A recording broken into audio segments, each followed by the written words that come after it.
Good morning students. మనకు ఈ చెల్లించే ఆవేశాలు అయస్కాంతత్వంలో 7th యూనిట్లో ఇక లాస్ట్ మనకు 4 మార్క్స్ అయిపోయినాయి, 2 మార్క్స్ అయిపోయినాయి. ఇక మనకు ఉన్నది మాత్రం కొన్ని ప్రాబ్లమ్స్ ఉన్నాయి. ఆ ప్రాబ్లమ్స్ చూద్దాం. సో ఆ ప్రాబ్లమ్స్ కూడా అడగడం జరుగుతుంది ఒక్కొక్కసారి. సో చూద్దాం. ఫస్ట్ ప్రాబ్లం చూద్దాం. 10 to the power of inverse 6 ఆంపియర్ల 10 to the power of inverse 6 ఆంపియర్ల ఒక కదిలే తీగ చుట్ట గాల్వానోమీటర్, ఒక కదిలే తీగ చుట్ట గాల్వానోమీటర్, కదిలే తీగ చుట్ట గాల్వానోమీటర్ విద్యుత్ ప్రవాహాన్ని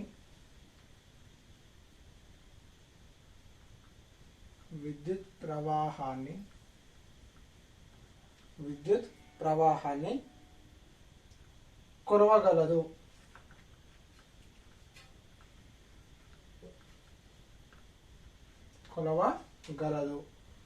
1 ఆంపియర్ విద్యుత్ ప్రవాహం 1 ఆంపియర్ విద్యుత్ ప్రవాహాన్ని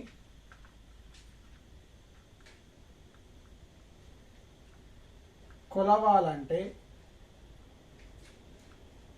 1 ఆంపియర్ విద్యుత్ ప్రవాహాన్ని కొలవాలంటే షంట్ నిరోధాన్ని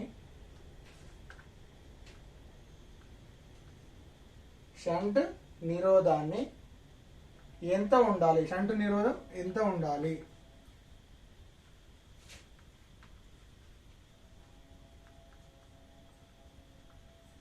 ఎంత ఉండాలి చూడండి.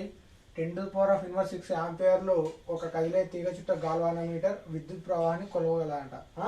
ఎంతవరకు కొలవదు? గాల్వానోమీటర్లో ప్రవహించే విద్యుత్ అంటే 10 to the power of inverse 6 అనేది ఇచ్చిండు వాడే. సో కొలవగలదు. 1 ఆంపియర్ విద్యుత్ ప్రవాహాన్ని కొలవాలంటే అంటే 10 to the power of 6 కొలవస్తే విద్యుత్ ప్రవాహం గాల్వానోమీటర్ కొలుస్తుంది. కానీ ఏమంటుంటే 1 ఆంపియర్ల విద్యుత్ ప్రవాహం కొలవాలంటే షంట్ నిరోధం ఎంత ఉండాలి అని అడుగుతుండే. ఆల్రెడీ మనము కదిలే తీగ యొక్క గాల్వానోమీటర్ అమ్మీటరు, అదేవిధంగా కదిలే తీగ చుట్ట గాల్వానోమీటర్ వోల్ట్ మీటర్ ఏ విధంగా మారుస్తాము, అదేవిధంగా అందులో షంట్ నిరోధానికి సూత్రము, అదేవిధంగా ఇంకోటి ఏంది నిరోధము కదా, ఎక్కువ నిరోధానికి కూడా మనం సూత్రాన్ని రాబట్టినాం కదా. సో ఇక్కడ చూడండి, ఫస్ట్ మనం ఇక వలయం, మనం దీన్ని ఒక వలయ రూపంగా తీసుకున్నాం. సో ఇలా 1 ఆంపియర్ల విద్యుత్ ప్రవహిస్తుంది కదా, 1 ఆంపియర్ యొక్క విద్యుత్ అనేది ప్రవహిస్తుంది. సో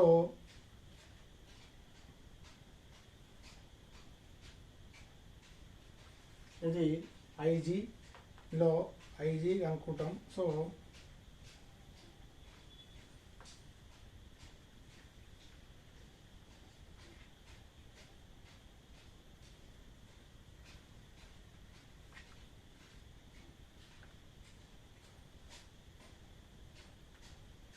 ఇది షంట్ నిరోధం. సో వాడు ఇచ్చిండు ఏంది? 1 ఆంపియర్ విద్యుత్ ప్రవహించిండు.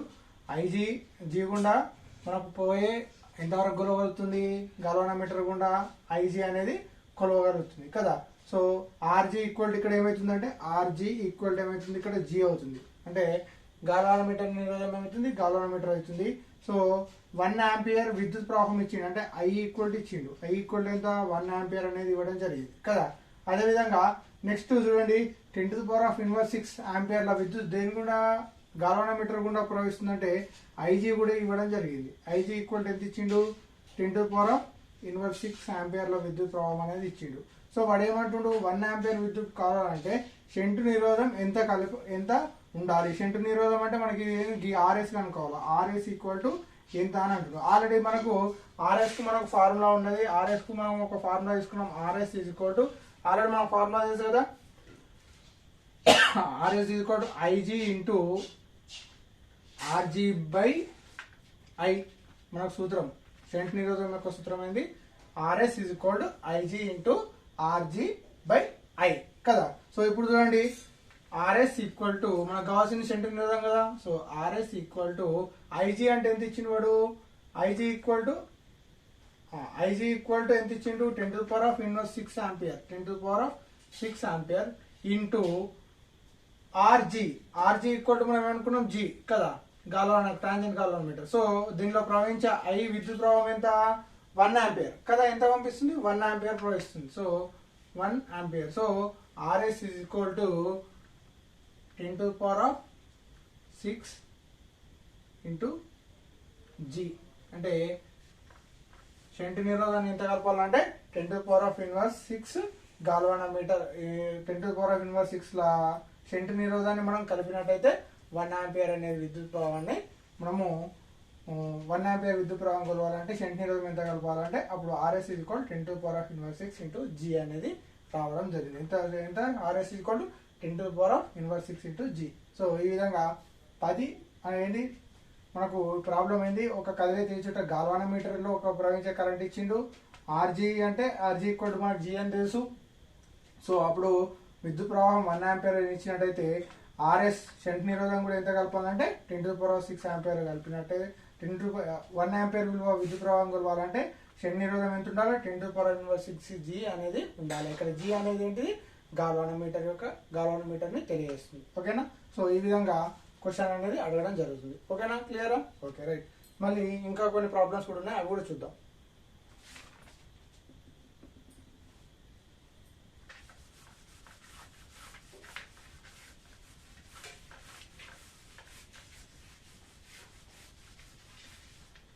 చూడండి, ఈ క్వశ్చన్ ఇది వెరీ వెరీ ఇంపార్టెంట్. ఈ క్వశ్చన్ 10 ఆంపియర్ల ఏంటిది 10 ఆంపియర్ల విద్యుత్ ప్రవహిస్తున్న 10 ఆంపియర్ల విద్యుత్ ప్రవహిస్తున్న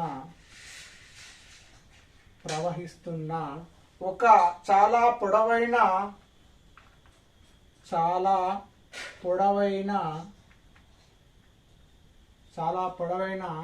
రెండు తీగలను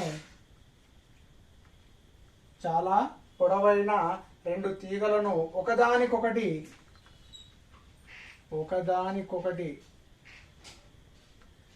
సమాంతరంగా రెండు తీగలు ఒకదానికొకటి ఎట్లా అంట సమాంతరంగా 1 మీటర్ దూరంలో ఉంచారు. 1 మీటర్ దూరంలో ఉంచారు. 1 మీటర్ దూరంలో ఉంచారు. వాటి మధ్య ఏకాంక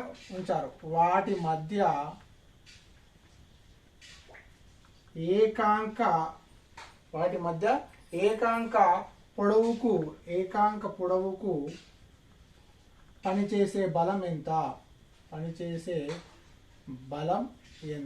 వాటి మధ్య పనిచేసే బలం ఎంత అంటే వాటి మధ్య ఏకాంక పొడవుకు పనిచేసే బలం ఎంత అన్నాడు. ఏమన్నాడు? 10 ఆంపియర్ల విద్యుత్ ప్రవహిస్తున్న చాలా పొడవైన రెండు తీగలలో ఏంటిది 10 ఆంపియర్ల విద్యుత్ ప్రవహిస్తుంది. ఒకదానికి ఒకటి ఎటువంటి సమాంతరంగా ఉన్నాయి. అంటే ఒక తీగలో 10 ఆంపియర్ ప్రవహిస్తుంది అంటే రెండవ తీగలో కూడా అంతే విద్యుత్ ప్రవహిస్తుంది. అంటే ఇప్పుడు IA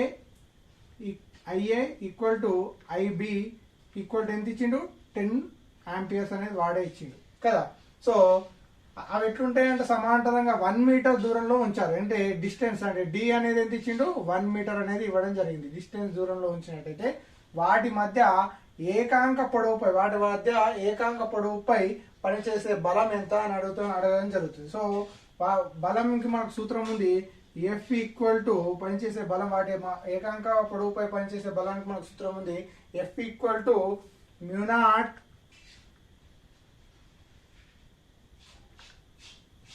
IA IB by 2πD. సూత్రం ఏంది? బలానికి సూత్రము వాటి మధ్య ఏకాంక పొడవుపై పనిచేసే బలానికి సూత్రం ఏంది?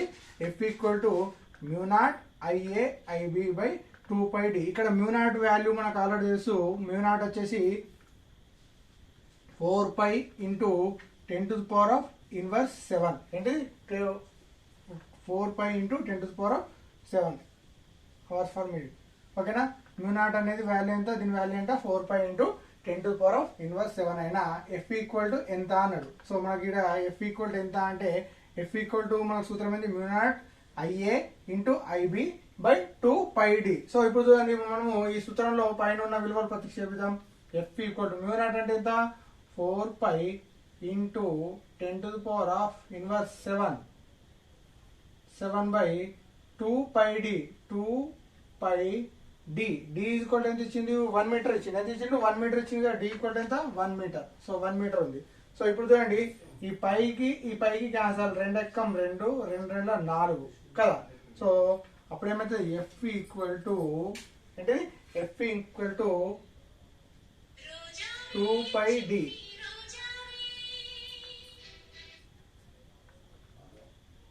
d equal to 1 metre. Okay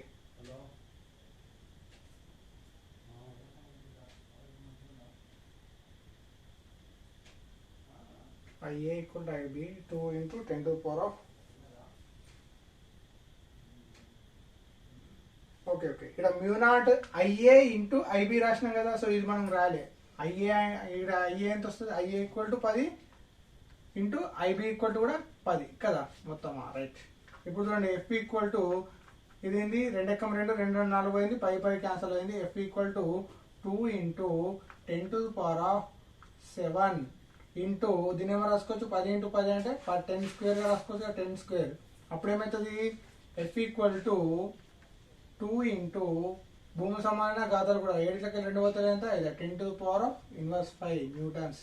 so ఎంత బలం కావాలా వాటి యొక్క మధ్య ఏకాంక పొడవుపై పనిచేసే బలం ఎంత 2 into 10 to the power of inverse 5 న్యూటన్ల బలం అనేది కావాలా. ఓకేనా. సో చూడండి వాడు 10 ఆంపియర్ల విద్యుత్ ప్రవహిస్తున్న ఒక చాలా పొడవైన రెండు తీగలు ఒకదానికొకటి ఎట్లున్నాయి సమానంగా ఉంటాయి. అంటే ఐఏ 10 సెంటీమీటర్ ఐఏ కూడా 10 ఆంపియర్ల విద్యుత్ ప్రవహిస్తుంది. ఐబి కూడా 10 ఆంపియర్ల విద్యుత్ ప్రవహిస్తుంది అని వాడే ఇచ్చిండు. సో వాటి మధ్య దూరం ఎంత 1 మీటర్లో దూరంలో ఉంచారు వాటిని. సో అయినా వాటి మధ్య ఏకాంక పొడవుపై పనిచేసే బలం ఎంత అంటే సో వాడు ఎఫ్ ఈక్వల్ టు ఎంత అని అడుగుతుండు. వాటి మధ్య పనిచేసే బలం అడుగుతుండు. వాటి మధ్య పనిచేసే బలం సూత్రం ఏంది F equal mu naught IA IB into 2 pi d. కానీ మ్యూ నాట్ అంటే మనకు దాని యొక్క విలువ ఎంత అంటే మ్యూ నాట్ అంటే 4 pi into 10 to the power of inverse 7. So ఈ విలువలు మొత్తం ఇందులో ప్రతిక్షేపించినట్టయితే 4 pi into 10 to the power of inverse 7 into IA అంటే ఎంత 10 ఐబి అంటే ఎంత 10. So by 2 pi into D అంటే 1 అంటే దీని బై 1 అన్నా ఎంతున్నా బై 1 అంటే అంతే కదా. 10 by 1 అంటే 10 కదా. సో అప్పుడు 2 into 10 to the power of 7 into 10 square by 1 అంటే అదే వాల్యూ వస్తుంది. కాబట్టి సో ఈ 2 ఎక్కం 2 2 4 పోతుంది. ఇక్కడ 2 పోతుంది. ఇక్కడ 2 మిగులుతుంది. పైకి క్యాన్సల్ ఇస్తే మిగిలింది 2 into 10 to the power of 7 10 into 10 ఏమవుతుంది 10 స్క్వేర్ గా రాసుకోవచ్చు. ఇప్పుడు 7 వెళ్ళి 2 పోతే ఎంత 5 భూమి సమానమైన ఘాతాలు కాబట్టి మైనస్ ఉంది ప్లస్ ఉంది. సో పెద్దదానికి వెళ్ళి చిన్నదాన్ని తీసేసి ఏ గుర్తు పెద్ద ఉంటే దాన్ని పెట్టాలా. సో -7 పెద్ద ఉంది కాబట్టి -5 అనేది.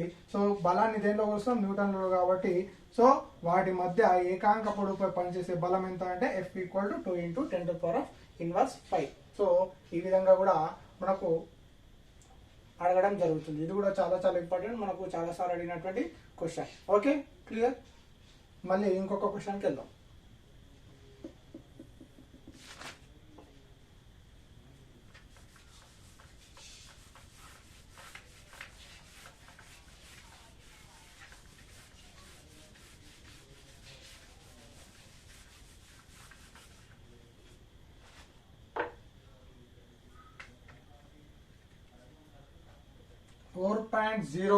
సెంటీమీటర్ల దూరంలో 4.0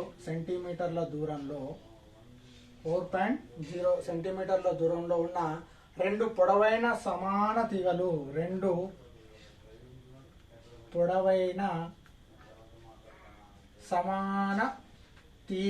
ఇవి రెండు కూడా పొడవైన ఎట్లా ఉన్నాయంట సమాన తీగలు ఏ కామా బీల ద్వారా సో ఒకే దిశలో పోయే విద్యుత్ ప్రవాహాలు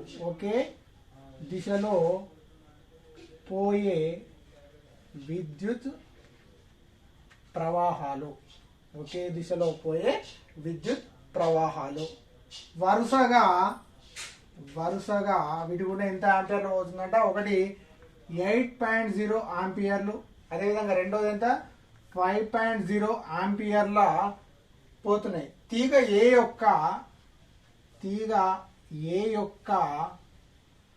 10 సెంటీమీటర్ భాగంపై పనిచేసే బలం ఎంత అంటే తీగ ఏ యొక్క 10 సెంటీమీటర్ల భాగంపై పనిచేసే బలం ఎంత అని అడుగుతుంది. సో తీగ 10 సెంటీమీటర్ల భాగంపై పనిచేసే బలం ఎంత అంటే దాన్ని ఎట్లా కనుక్కోవాలంటే చూడండి, 40 సెంటీమీటర్ల దూరంలో ఉన్న రెండు పొడవైన ఏమిచ్చిండు 40 అంటున్నా 4.0 సెంటీమీటర్స్ దూరంలో ఉన్న రెండు పొడవైన సమాన తీగలు అంటే డిస్టెన్స్ ఆర్ ఇచ్చిండు కదా, డిస్టెన్స్ అనేది ఇవ్వడం జరిగింది. ఏబీల ద్వారా ఒకే దిశలో పోయే విద్యుత్ ప్రవాహాలు వరుసగా ఏంటిది ఏబీలు అంటే ఒక తీగ గుండా 8 ఆంపియర్ల విద్యుత్ ప్రవహిస్తుంది, ఇంకో దాంట్లో 5 ఆంపియర్ల విద్యుత్ ప్రవహిస్తుంది. తీగ ఏ యొక్క అంటే 8 ఆంపియర్ల విద్యుత్ ప్రవాహం ప్రవహించే తీగలో 10 సెంటీమీటర్ల భాగంపై పనిచేసే బలం ఎంత అంటుంది. సో ఇప్పుడు చూడండి, మనకు I1 ఇచ్చిండు, I1 ఈక్వల్ ఎంత 8 ఆంపియర్స్, 8.0 అంటే 8 ఆంపియర్స్ కదా. సో అదేవిధంగా I2 కూడా ఇచ్చిండు, I2 ఇచ్చిండు 5 ఆంపియర్స్ కదా. అదేవిధంగా మనకు చూడండి డిస్టెన్స్ ఇచ్చిండు, ఆర్ ఈక్వల్ ఇచ్చిండు, ఆర్ ఈక్వల్ ఏంటి సెంటీమీటర్లో ఉంది, కానీ మనం దీన్ని ఎలా మార్చుకుందాము మీటర్లో పాడుకుంటే R is equal to 4.0 centimetres, దీన్ని 0.04 మీటర్స్ 0.04 మీటర్స్ లోకి మార్చుకున్నాం. సో మనకు బలానికి సూత్రం ఉంది ఎఫ్ ఈక్వల్ టు ఇంతకుముందు వేసిన సూత్రమైనా రాయొచ్చు, లేకపోతే ఈ సూత్రమైనా వాడచ్చు. F equal to mu naught by 4π I1 I2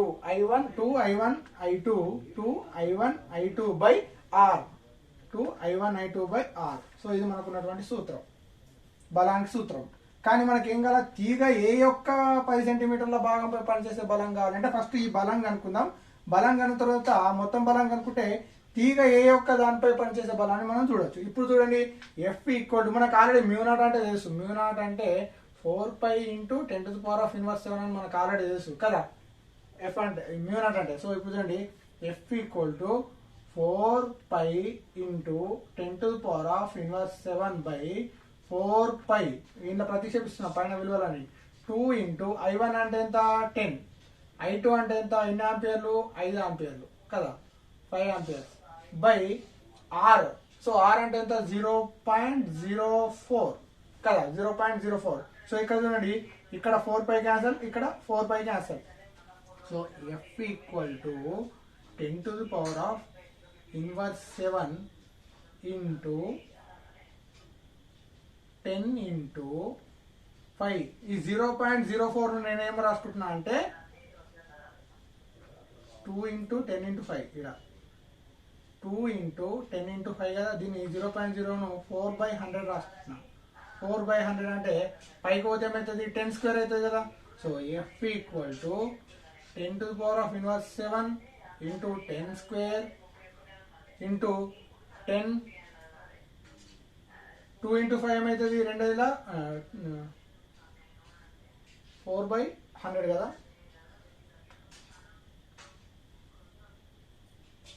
okay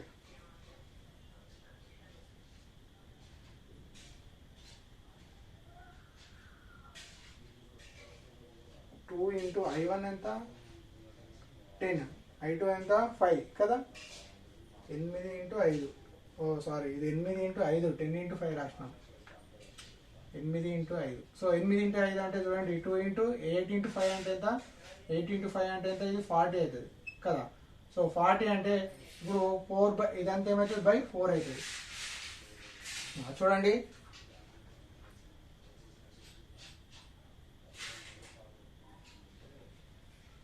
ఈ 10 స్క్వేర్ పైకి పోయింది, మిగిలింది ఏంది ఇక్కడ 2 × 40.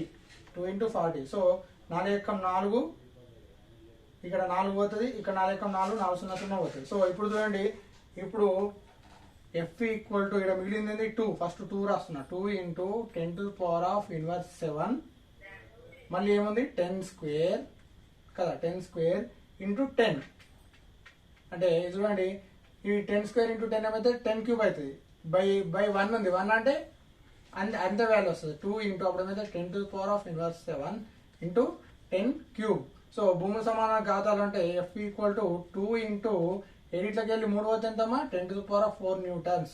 సో మొత్తం బలము ఎంత వచ్చింది 10⁴ న్యూటన్స్ అనేది రావడం జరిగింది. మనకు కావాల్సింది ఏంది 10 సెంటీమీటర్లు. 10 సెంటీమీటర్ల తీగ యొక్క ఏ యొక్క 10 సెంటీమీటర్ల భాగంపై పనిచేసే బలం F డాష్ అనుకుందాం. F dash is equal to F into మనకి ఏంది 10 సెంటీమీటర్స్ కదా. సో 10 సెంటీమీటర్ను 0.1 మీటర్స్లకు మార్చుకుంటున్నాం. So F dash is equal to F into 0.1. So F dash equal to F అంటే ఎంత వచ్చింది 2 ఇంటూ 10⁻⁴. దీన్ని మళ్ళీ ఏమైనా రాసుకుంటున్నాం 1/10 గా రాసుకుంటున్నాను. 1/10 గా రాసుకుంటున్నాను. ఓకేనా.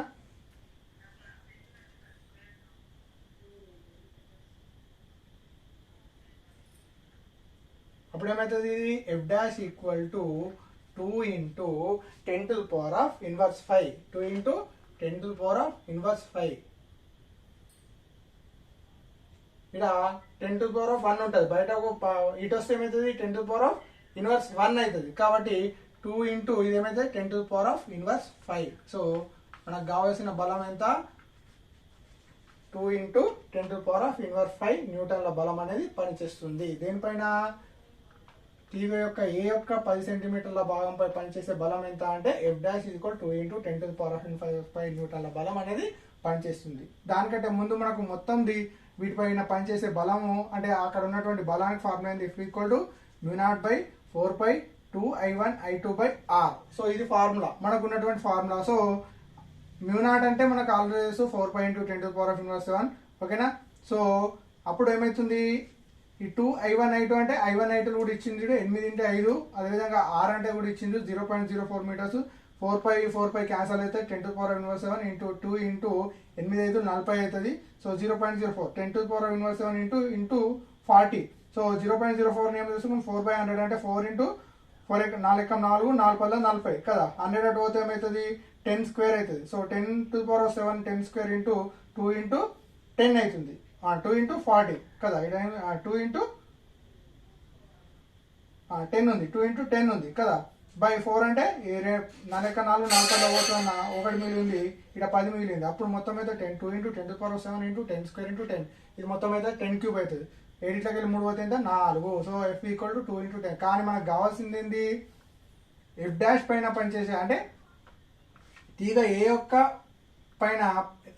యొక్క 10 సెంటీమీటర్ల భాగంపై పనిచేసే బలం ఏమైతే F equal 2 into F dash equal F into 10 సెంటీమీటర్లు అంటే 0.1 మీటర్ పై పనిచేసే బలం అయితే అప్పుడు ఏమవుతుంది 2 ఇంటూ 10⁻⁴/1/10. సో 10⁻1 అటు పైకి పోతే ఏమవుతుంది 10⁻⁻1 అవుతుంది కాబట్టి.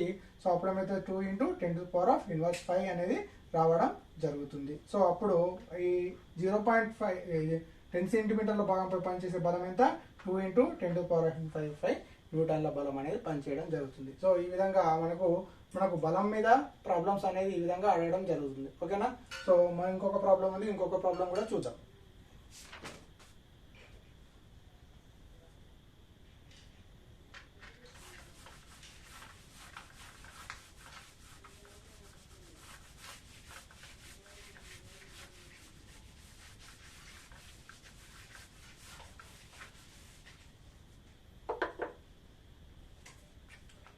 క్వశ్చన్ చూడండి.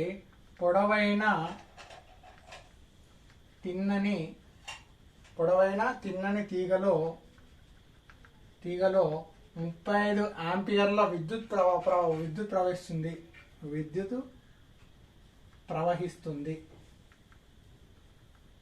ప్రవహిస్తుంది. తీగ నుంచి 20 సెంటీమీటర్ల దూరంలో క్షేత్ర పరిమాణం Bని కనుగొనండి. అంటే చూడండి పొడవైన తిన్నని తీగనంట. పొడవైన తిన్నని తీగ గుండా 35 ఆంపియర్ల విద్యుత్ ప్రవహిస్తుంది. 35 ఆంపియర్ల విద్యుత్ అనేది ప్రవహిస్తుంది. సో మనం ఆల్రెడీ చెప్పినాము ఒక పొడవైన తీగ గుండా విద్యుత్ ప్రవహిస్తే దానికి ఆ తీగకు లంబంగా ఏమవుతుంది అయస్కాంత ప్రేరణ ఏర్పడుతుంది, అయస్కాంత క్షేత్రం ఏర్పడుతుంది. సో అది 20 సెంటీమీటర్ల దూరంలో ఆ అయస్కాంత క్షేత్రాన్ని ప్రేరణను కనుగొనండి అంటే బి కనుగొనండి అన్నాడు. అంటే ఏమిచ్చిండు I ఈక్వల్ టు ఇచ్చిండు ఎంత 35 ఆంపియర్ల విద్యుత్ ప్రవాహం ఇచ్చిండు.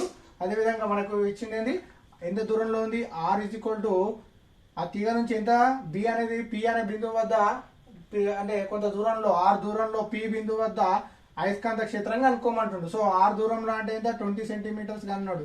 సో మనకేంది బి కనుక్కోమన్నాడు. బి అయస్కాంత ప్రేరణ ఫార్ములా ఉంది మనకు బి ఈక్వల్ టు మనకేముంది మ్యూనాట్ 4 πI/2r కదా 2I/r మనకు ఫార్ములా ఉంది. అయస్కాంత ప్రేరణ మనకు ఫార్ములా ఏంది బి ఈక్వల్ టు ఏది సన్నని ఏకరీతి తీయకుండా విద్యుత్ ప్రవహించినప్పుడు మనకు అయస్కాంత ప్రేరణ ఫార్ములా ఉంది బి ఈక్వల్ టు మ్యూనాట్/4 π2I/r కదా. సో ఇప్పుడు చూసినట్టయితే ఆల్రెడీ మనం ఇది కనుక్కున్నాం కాబట్టి బి ఈక్వల్ మ్యూనాట్ అంటే మనకు ఆల్ తెలుసు. మ్యూనాట్ అంటే 4 π × 10⁻⁻⁷ కదా. సో ఇది ఇలా ప్రతిక్షేపిద్దాం మొత్తము బి ఈక్వల్ టు 4 π × 10⁻⁻⁷/4 π × 2 × I అంటే ఎంత 35 ఆంపియర్ల విద్యుత్ ప్రవహిస్తుంది. ఆర్ ఎంత ఇచ్చిండు 20 సెంటీమీటర్స్ ఇచ్చిండు కదా. ఆర్ ఎంత ఇచ్చిండు 20 సెంటీమీటర్స్ ఇస్తే దీన్ని 20 సెంటీమీటర్సా 20 సెంటీమీటర్ అంటే 0.2 మీటర్లోకి మార్చుకుంటున్నా. ఎంత 0.2లోకి మార్చుకుంటున్నా. అప్పుడు ఏమైతే 0.2 అవుతుంది ఇది. సో 0.2 అయితే ఇక్కడ 4 π cancel. So B equal to 10⁻⁻⁷ × 2 × 35. So 0.2 ఏమవుతుంది 2/10 గా రాసుకుంటున్నాను నేను. 2/10 గా రాసుకోవచ్చు కదా. సో ఇక్కడ 2 క్యాన్సల్ అవుతుంది కదా. ఇక్కడ 2 క్యాన్సల్ అయినట్టయితే సో ఇప్పుడు చూడండి బి ఈక్వల్ టు 10⁻⁷ ×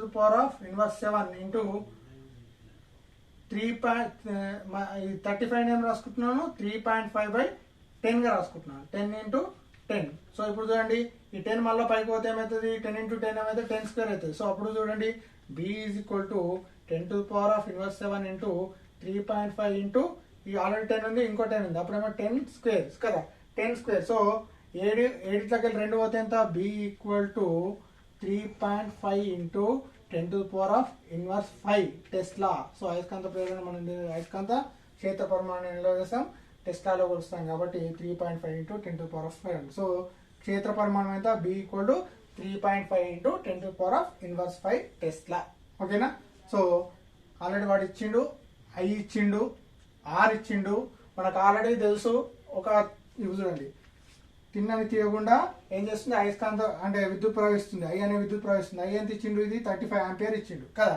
సో దీనికి లంబంగా ఎక్కడో ఆర్ దూరంలో ఈ పి బిందువు వద్ద ఏంటంట బిని కనుక్కోమన్నాడు. సో బి కనుక్కోమనంటే మనకు ఆల్రెడీ బి ఫార్ములా బి ఈక్వల్ మ్యూనాట్/4/2IR లో ఈ విలువలను ప్రతిక్షేపించినట్టయితే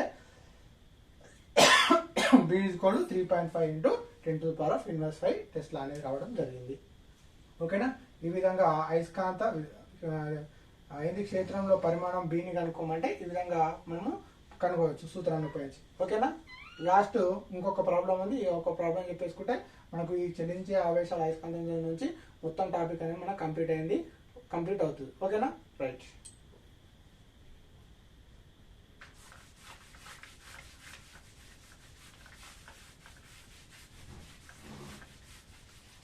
సో నెక్స్ట్ క్వశ్చన్ చూద్దాం. పొడవైన తిన్నని తీగలో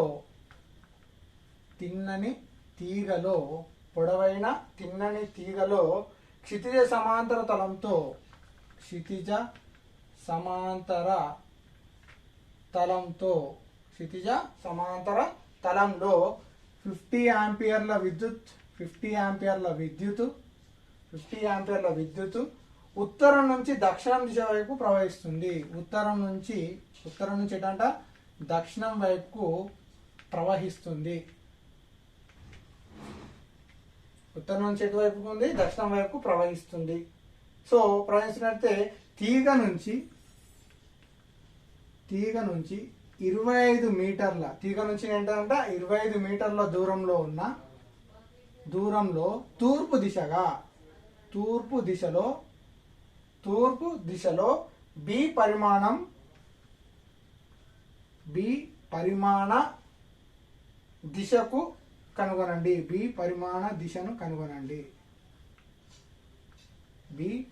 దిశను కనుగొనండి. ఆల్రెడీ మనకు ఇంతకుముందు అయస్కాంత బి పరిమాణం అంటే ఏంది సో ఇక్కడ చూడండి వాడు ఏమంటారు, పొడవైన తిన్నని తీగలో క్షితిజ సమాంతరంలో 50 ఆంపియర్ల విద్యుత్ ప్రవహిస్తుంది. ఎక్కడి నుంచి ప్రవహిస్తుంది?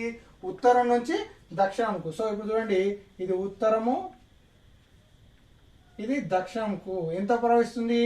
50 ఆంపియర్ల విద్యుత్ ప్రవహిస్తుంది. దాని నుండి ఎట్నంట తీగ నుంచి 25 మీటర్ల దూరంలో తూర్పు దిశగా, అంటే 25 మీటర్లో తూర్పు దిశగా, అంటే 25 మీటర్ల దూరం అంటే ఆర్ ఈక్వల్ ఇచ్చిండు. ఎంత? 25 మీటర్లు. ఆర్ ఈక్వల్ ఎంత ఇచ్చిండు? 25 మీటర్స్ ఇచ్చిండు. 25 మీటర్స్ లో ఇక్కడ పి బిందువు వద్ద ఏం కనుక్కున్నామంటు? బి పరిమాణం కనుక్కున్నాను. అంటే ఆ సేమ్ అదే ఫార్ములా మనకు బి పరిమాణం అంటే బి ఈక్వల్ టు మనకి ఇంతకుముందు μ0/4π2IR కదా, 2IR మన ఫార్ములా ఉంది కదా. సో ఇందులో మనం ప్రతిక్షేపిద్దాం. సో మనకి ఏమేమి ఇచ్చిండు?